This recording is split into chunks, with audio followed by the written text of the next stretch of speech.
Sports competition वाला दिन आ जाता है। सभी स्टूडेंट्स कंपटीशन की प्रिपरेशन में लगे होते हैं। वहीं दूसरी ओर फैंग के ग्रुप ने चिनली को अपना कोच बना लिया था, जिससे उन सभी को कंपटीशन में एंट्री मिल जाती है। इसके बाद कंपटीशन शुरू हो जाता है, जिसमें झेंग शुफई हिस्सा लेता है, लेकिन झेंग शुफई एक लेवल तक आकर रुक जाता है। बहुत कोशिश करने के बाद भी वो ऊपर नहीं चढ़ पाता और कंपटीशन हार जाता है। वहीं दूसरी ओर लिमिंग इन्वेस्टर्स के साथ मीटिंग करता है और उन्हें बताता है कि अपने 3 साल के एक्सपीरियंस के बाद उसने अपने दोस्तों के साथ माउंट वेनम पर चढ़ाई की थी और वो टॉप तक गया था। लेकिन उनमें से एक इन्वेस्टर उससे कहता है कि माउंटेन पर चढ़ने वालों की लिस्ट में तुम्हारा तो नाम कहीं पर है ही नहीं।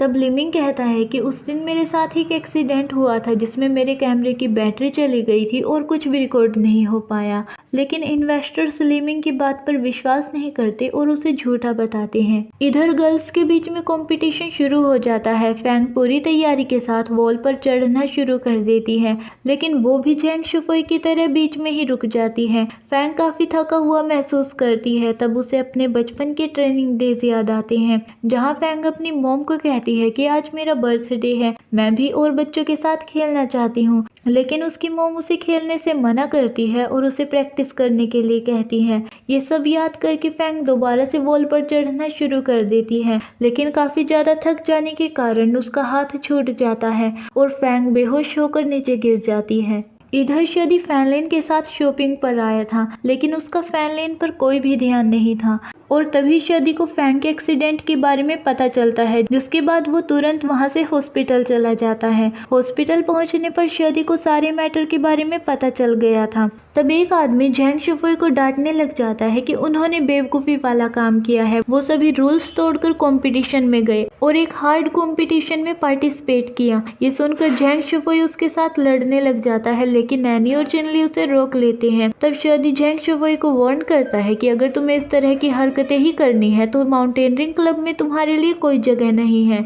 इसके बाद शदी डॉक्टर से मिलता है, जहाँ पर डॉक्टर उसे बताता है कि फैंग एक एथलीट बनने के लायक नहीं है, उसकी बॉडी उसे सपोर्ट नहीं करती। डॉक्टर की बात सुनकर सब उदास हो जाते हैं। तब शदी एनी को डांटता है कि तुम्हारे इन झूठ की वजह से फैंग की आज जान भी जा सकती थी। ये सुनकर एनी रोने लग जाती है। तब चिनली कहता है कि गलती एनी की नहीं बल्कि तुम्हारी भी है। तुमने प्रॉमिस किया था कि तुम हम सबको ट्रेनिंग दोगे, लेकिन तुमने कुछ नहीं किया। आज जो भी हुआ उस सब के जिम्मेवार तुम ही हो शदी। तभी वहाँ पर लिमिंग आता है और उनसे फैंग के बारे में पूछता है और उन्हें ये भी कहता है कि फैंग के ट्रीटमेंट को लेकर जो भी खर्च होगा उसे मैं दूंगा। ये सुनकर शदी लिमिंग को अकेले में बात करने के लिए बुलाता है और उसे कहता है कि तुम ये क्या कर रहे हो। लिमिंग कहता है कि मैंने क्या किया, तुमने कंपटीशन के लिए सिग्नेचर किए थे। अगर तुमने अपने काम को सही तरीके से किया होता तो फैंग को कभी चोट ही नहीं लगती। शदी तुम बिल्कुल भी नहीं बदले, पहले भी तुम अपनी गलतियों के लिए दूसरों को ब्लेम करते थे और अब भी। तब शदी कहता है कि ठीक है, मैं अब फिर से माउंटेनियरिंग क्लब को ज्वाइन करूंगा और उन सभी को दोबारा से ट्रेनिंग देना शुरू करूंगा। ये कहकर शदी वहां से चला जाता है। वहीं दूसरी ओर फैनलिन ड्रिंक कर रही होती है। उसे शदी की वही बात याद आती है जिसमें शदी ने कहा था कि तुम फैनियांग की बहन हो, इसलिए तुम मेरी भी बहन हो और मेरी अच्छी दोस्त भी। और फैनलिन को ये बात भी अच्छी नहीं लगती कि शदी फैंग से मिलने के लिए गया है। इसके बाद फैनलिन नशे की हालत में यीलू के पास जाती है। फैनलिन को नशे में देखकर यीलू से संभालता है। फिर फैनलिन यीलू को कहती है कि अगर तुम सच में मुझे पसंद करते हो तो मुझे किस करो। जब यीलू फैनलिन को किस करने ही वाला होता है तो फैनलिन कहती है कि क्या मैं सुंदर नहीं हूँ, फिर शदी मुझे पसंद क्यों नहीं करता। ये सुनकर यीलू कहता है कि मैं तुमसे बहुत बहुत प्यार करता हूँ, लेकिन मैं तुम्हें इस तरह से एक्सेप्ट नहीं कर सकता। ये मेरे और शदी के लिए बिल्कुल भी अच्छा नहीं होगा। ये सुनकर फैनलिन उसे धक्का दे देती है और वहां से चली जाती है।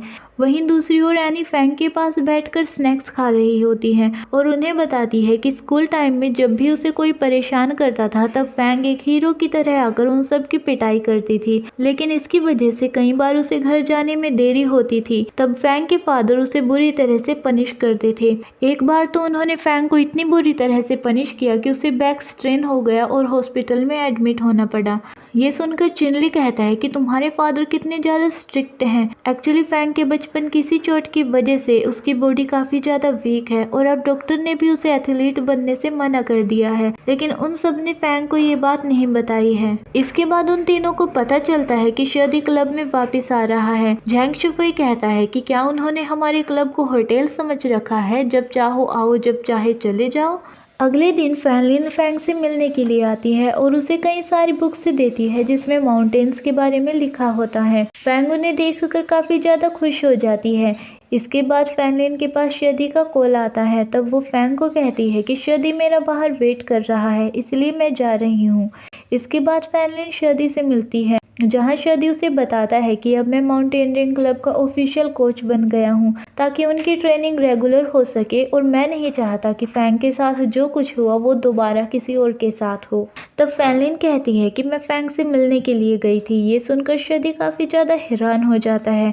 जब फैंग हॉस्पिटल से डिस्चार्ज होती है तब फैनलिन भी उसे वहाँ पर लेने आती है। फैनलिन शर्दी की कार में उसका बैग रखने ही वाली होती है, लेकिन फैंग अपना सामान लेकर वहाँ से चली जाती है। हॉस्पिटल में फैनलिन से मिलने के बाद फैंग को ये लग रहा था कि शर्दी और फैनलिन एक दूसरे के साथ रिलेशनशिप में है, इसलिए वो उन दोनों के बीच में नहीं आना चाहती, इसलिए वो वहाँ से चली जाती है। लेकिन ये सब देखकर शर्दी अपसेट हो जाता है और इसी वजह से शर्दी अपने सेक्रेटरी येजी को भी डांट देता है। इसके बाद जब फैनलिन येजी से मिलती है, फैनलिन उसे अपना क्रेडिट कार्ड गिफ्ट करती है, लेकिन येजी उस कार्ड को लेने से मना करती है, लेकिन फैनलिन उसे जबरदस्ती वो कार्ड दे देती है। जिसके बाद येजी फैनलिन से बताती है कि शर्दी आज काफी ज्यादा खराब मूड में थे, क्या आप दोनों का झगड़ा हुआ है? फैनलिन, क्या आप शर्दी को माफ कर सकती हो ताकि उनका गुस्सा शांत हो जाए? तो फैनलिन कहती है कि ठीक है, मैं उससे बात कर लूंगी। और फैनलिन को भी ये रियलाइज हो जाता है कि वो फैंग की वजह से नाराज है।